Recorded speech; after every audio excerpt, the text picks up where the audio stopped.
In a desperate attempt to protect herself and her precious career, Holly Willoughby appears to have thrown her own husband under the bus.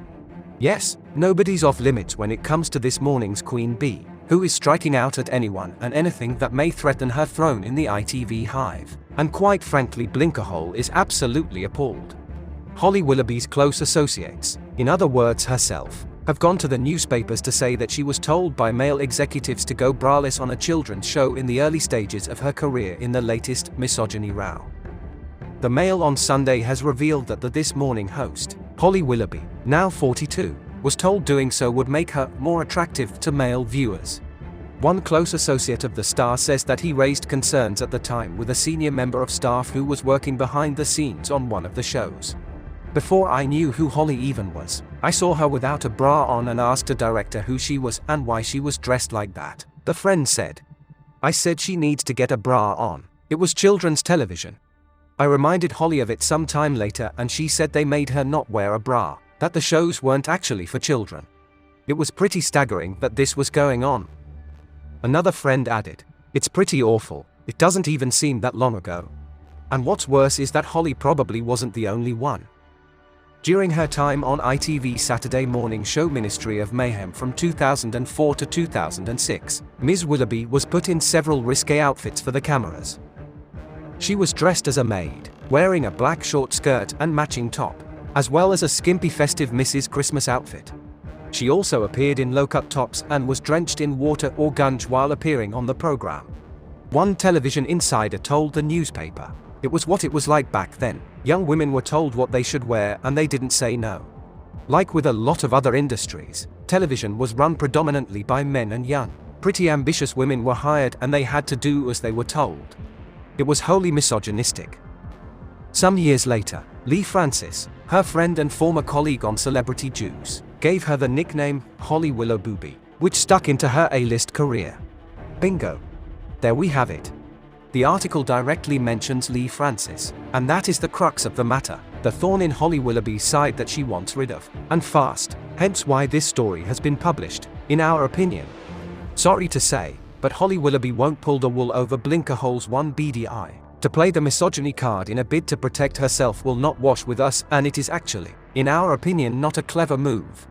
Holly has forgotten about one crucial detail, which also appears to have slipped the Mail on Sunday's mind too, that her husband Dan Baldwin produced Celebrity Juice and even produced Ministry of Mayhem, so in effect, Holly has dropped her own husband in it. In one of our previous videos, we reported that Leigh Francis said that he was told to be bad to Holly Willoughby through his earpiece by none other than Holly's own husband. To now talk about her attire on Ministry of Mayhem and call Leigh Francis out for calling her a name while she and her producer husband made millions out of both shows, in our opinion, is hypocrisy of the highest order.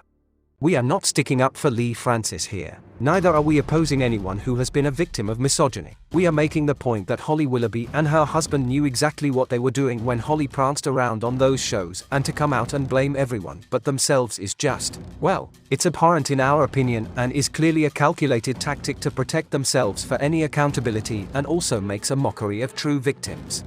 Not only that, after the allegations were made against Leigh Francis by Melanie Sykes, Leigh publicly distanced himself from what looked to be former friends Holly Willoughby and Dan Baldwin by saying that he hadn't seen Holly since his 50th birthday party in April this year and had not contacted her since the Philip Schofield scandal. In our opinion, it was on Holly and her husband's orders, but again they made a mistake.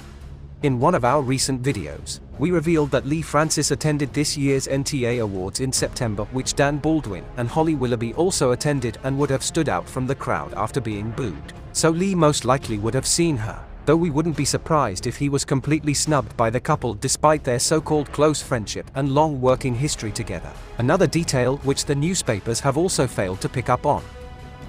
We also revealed that Leigh Francis had reached out to Holly Willoughby with a message in July, which was ignored by her. But obviously Leigh Francis hasn't distanced himself enough, and it seems that Holly Willoughby will stop at nothing to get herself out of this tawdry mess and her association with the frowned-upon style of comedy currently hitting the headlines.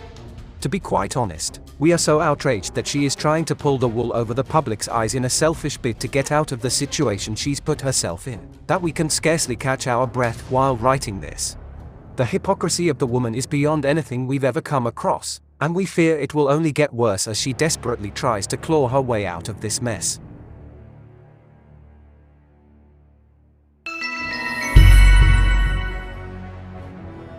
Please like and subscribe for more journeys through the Blinkerhole. For entertainment purposes only. Keep up to date with our latest investigations and hit the join button. If you like what we do, send us a super thanks. Official Blinkerhole merchandise is available in store.